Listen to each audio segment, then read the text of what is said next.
গাজায় যেন ইসরায়েলি হামলার মূল লক্ষ্যবস্তু হয়ে উঠেছে বিভিন্ন শিক্ষা প্রতিষ্ঠান। গেল 40 দিনে অন্তত 21টি ভবন গুঁড়িয়ে দিয়েছে জায়নবাদী সেনারা। জাতিসংঘের তথ্য অনুযায়ী গাজায় 564টি স্কুলের মধ্যে সরাসরি ইসরায়েলি হামলার শিকার হয়েছে অন্তত 500টি স্কুল। ইরান ও হিজবুল্লাহর সঙ্গে ইসরায়েলের চলমান উত্তেজনার মধ্যেও গাজায় থেমে নেই হামলা। বাস্তুচ্যুত ফিলিস্তিনিদের আশ্রয়স্থল স্কুলে নির্বিচারে হামলা চালিয়ে যাচ্ছে জায়নবাদীরা। এ হামলায় হামাস ও ইসলামিক জিহাদের 19 যোদ্ধার মৃত্যু হয়েছে দাবি ইসরায়েলের সামরিক বাহিনীর। নির্ভরযোগ্য প্রমাণ দেখাতে না পারলেও গোয়েন্দা তথ্যের ভিত্তিতে স্কুলে হামলা চালানো হয়েছে দাবি আইডিএফের। আইডিএফ জানায় আল তাবাইন স্কুলে হামাসের হেডকোয়ার্টার থাকায় এটি ধ্বংস করতে সীমিত পরিসরে অভিযান চালানো হয়। গাজার গণমাধ্যম দপ্তরের প্রধানের দাবি, হামলায় 2000 পাউন্ডের 3টি বোমা ব্যবহার করেছে ইসরায়েল। এতে হয়েছে অনেক প্রাণহানি। নির্বিচার হামলার তীব্র নিন্দা জানিয়েছে সৌদি আরব, ইরান, কাতার সহ বিভিন্ন দেশ।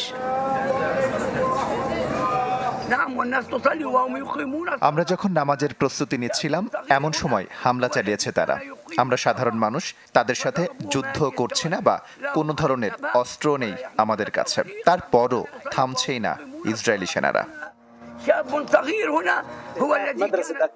এই স্কুলটাকে নিরাপদ ভেবেই অনেক ফিলিস্তিনি এখানে আশ্রয় নিয়েছিল, কিন্তু শেষ রক্ষা হলো না। ইসরায়েলি সেনাদের হামলায় ক্ষত বিক্ষত হলো অনেকের শরীর, অনেকেরই মৃত্যু হলো। চলমান যুদ্ধে বারবারই গাজার স্কুলগুলোকে টার্গেট করে হামলা চালিয়েছে জায়নবাদীরা। গেল কয়েক সপ্তাহে স্কুলে হামলার জোর আরও বেড়েছে। এর মধ্যে বেশ কিছু স্কুল জাতিসংঘ পরিচালিত।